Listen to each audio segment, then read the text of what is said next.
Now students इस question को देखिए, ऊपर शायद आपको दिख नहीं रहा होगा, ABC is an isosceles triangle. Isosceles triangle क्या होता है? जिसमें टू साइड्स इक्वल होते हैं। तो AB is equal to AC आपको दिया हुआ है, तो ABC is an isosceles triangle in which AB is equal to AC which is circumscribed about a circle. इसका क्या मतलब है? अच्छा, शोन इन द फिगर भी इसने बोल दिया, ठीक ठीक ठीक, शोन इन द फिगर भी बोल दिया, मतलब फिगर दिया होगा, फिर भी मैं आपको बता दूं।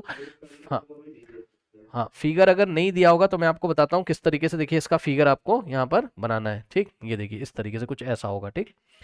ट्राइंगल होगा आपको, और ये ट्राइंगल सर्कमस्क्राइब कर रहा होगा किसको? सर्कल को, यानी कि इस ट्राइंगल के जो साइड्स हैं वो किसको टच कर रहे होंगे? इस सर्कल को। जो ट्राइंगल के साइड्स हैं सर्कल की टेंजेंट होंगे, ठीक है ना। कुछ इस तरीके की सिचुएशन यहाँ पे आपको दिखाई पड़ेगी, ये ऐसी, ठीक। अब देखो ये कुछ ऐसी सिचुएशन आपकी यहाँ पर चल रही है, सही है। अब इसका नाम क्या है? देखो ट्राइंगल ए बी सी, ये इसका नाम है, और इसमें साइड आइसोसेलेस ट्राइंगल, यानी कि ए बी की लेंथ ए सी के इक्वल है, ऐसा इन्होंने दिया हुआ है। A B is equals to A C इन्होंने हमको दिया हुआ है, ठीक। अब सुनो क्या कह रहा है। कह रहा है show that B C is bisected at the point of contact. इस बात का क्या मतलब है समझो। मान लो कि पॉइंट ऑफ कॉन्टेक्ट ये वाला है, ये वाला है, और ये वाला पॉइंट ऑफ कॉन्टेक्ट। चेक करो ना, बीसी क्या है? सर्कल की टेंजेंट है, तो बीसी का point of contact suppose P है, और ए बी का पॉइंट ऑफ कॉन्टेक्ट, यानी कि ए बी जो है सर्कल को कहाँ टच करती है? आर पर, और इसी तरीके से ए सी जो टेंजेंट है वो सर्कल को एस पर टच करती है। तो आपको क्या प्रूफ करना है? प्रूफ करना है, सुन लो ध्यान से, ए बी की लेंथ ए सी के इक्वल है, ऐसा क्वेश्चन में गिवन है, ठीक। और आपसे कह रहा है कि prove that BC is bisected at the point of contact. तो ये जो बीसी है वो पॉइंट ऑफ कांटेक्ट पे बाइसेक्ट होता है। बाइसेक्ट मतलब सुन लो ध्यान से, टू इक्वल पार्ट में डिवाइड होता है, सुन लो।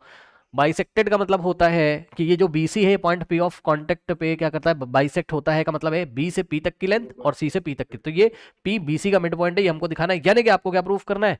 सुन लो ध्यान से, आपको प्रूफ करना है, मैं यहाँ लिख देता हूँ पीटी। पीटी का मतलब प्रूफ दैट, ठीक। आपको प्रूफ करना है BP is equal to CP, बस। BP is equals to CP, ये बात आपको प्रूफ करनी है। चलो ठीक है, तो कहाँ से? ए से पी तक? नहीं नहीं, कंस्ट्रक्शन के बिना ही हो जाएगा। कंस्ट्रक्शन के बिना हो जाएगा टेंजेंट की प्रॉपर्टी से। देखो हमने पढ़ा हुआ है किसी भी सर्कल में, ये देखिए किसी भी सर्कल में जो एक्सटर्नल पॉइंट से ड्रॉ किए गए टेंजेंट का लेंथ होता है इक्वल होता है, ठीक। जैसे कि कोई एक्सटर्नल पॉइंट है टी, तो टी से लेके पी तक ये टेंजेंट का लेंथ होता है। एक्सटर्नल पॉइंट से लेके पॉइंट ऑफ कांटेक्ट तक ये लेंथ है टेंजेंट का, तो ये इसके इक्वल होता है। TP is equal to T R, ऐसा कुछ होता है। तो वही चीज यहाँ पर होगी, ध्यान से करो। एक्सटर्नल पॉइंट बी है और पॉइंट ऑफ कांटेक्ट क्या है? पी। तो बी से लेके पी तक जितना होगा उतना ही बी से लेके आर तक होगा। ये सुनो, मानते हो कि नहीं? ठीक। सो यहां से देखो जरा क्या करेंगे हम। बहुत आसान है, बहुत आसान है, कुछ नहीं करना है। सुनो एक बात पहले मैं आपको बताता हूँ, बहुत आसान तरीका बता दूं इस क्वेश्चन का, वेरी वेरी इजी तरीका। देखो आप एक काम करो, let A B is equals to A C is equals to 2x मान लो। ये क्या बात बता रहा हूं? Let A B is equals to, लेकिन हाँ ये मिड पॉइंट कैसे होगा ये तो नहीं पता होगा ना। ठीक है कोई बात नहीं, मिड पॉइंट होगा ये तो नहीं पता होगा। मैं इसको ना 2x मान के करना चाहता था। ए बी ए सी को 2x मान लेते तो ये x हो जाता है इधर से। नहीं, बात नहीं बन पाएगी। एक काम करो, छोड़ो, एक काम करो आप एक काम करो, आप इसको इस तरीके से करो। सुनो, आप सोचो कि ए से लेके आर तक, ए आर का लेंथ ए एस के इक्वल होगा, मानते हो कि नहीं? ठीक। तो A R is equals to क्या होगा? A S. क्यों? क्योंकि एक्सटर्नल पॉइंट क्या है? ए। तो ए से ड्रॉ किया गया टेंजेंट का लेंथ है A R, A S equal है, ठीक है। तो इसको मैंने एक्स मान लिया, लो ठीक है। और इसी तरीके से इसको मैंने क्या मान लिया? इसको भी मैंने एक्स मान लिया। तो दोनों इक्वल है, और दोनों इक्वल है तो हमने कहा भैया लेट हम दोनों को एक्स के इक्वल मान लेते हैं, ठीक है, बहुत बढ़िया। अब सुनो इसी तरीके से बी से जो आ रहा है बीपी का लेंथ और बी आर का लेंथ आपस में इक्वल होगा, ये सुनो। तो बीपी को हमने क्या मान लिया? वाई मान लिया। एक्स नहीं मान सकते, एक्स तो मान चुके हो। और बी आर को हमने क्या मान लिया? वाई मान लिया, ठीक है ना, इस तरीके से। नाउ अब हमने क्या किया? हमने सी से लेके एस तक इसको हमने क्या अज्यूम कर लिया?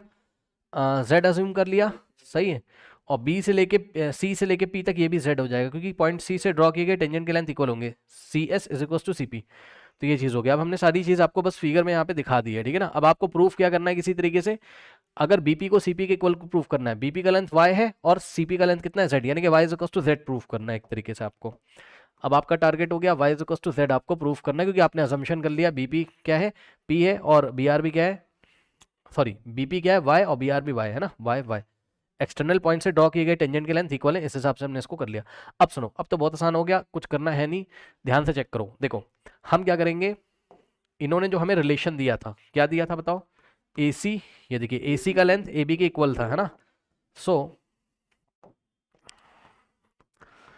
ए B is equals to A C था। अब फिगर देखो जरा, ए से लेके बी तक, ये ए बी पूरा कितना है, एक्स प्लस वाई, तो ए बी की जगह हाँ इज इक्वल्स टू ए सी का लेंथ कितना है, एक्स प्लस जेड, सही है। अब आप ध्यान से चेक कर लो, इधर भी एक्स है इधर भी एक्स है, कट जाएगा कि नहीं कट जाएगा, कितना आसान हो गया, चेक कर लो। एक्स एक्स गया, क्यों, क्योंकि भाई एक्स को उधर भेजोगे तो एक्स माइनस एक्स 0 हो जाएगा, तो यहीं पे काट दिया, और वाई इज इक्वल्स टू क्या आ गया, जेड। और इस फिगर में देखेंगे तो वाई है कितना, बीपी, तो वाई की जगह हम कितना लिख देंगे, बीपी इज इक्वल्स टू, और जेड की जगह हम कितना लिख देंगे, सीपी। ठीक, जेड की जगह हमने क्या लिख दिया, सीपी, तो BP is equals to CP आ गया। हेंस हम क्या लिखेंगे, BC is bisected at the point of contact, hence proved. कर लीजिए।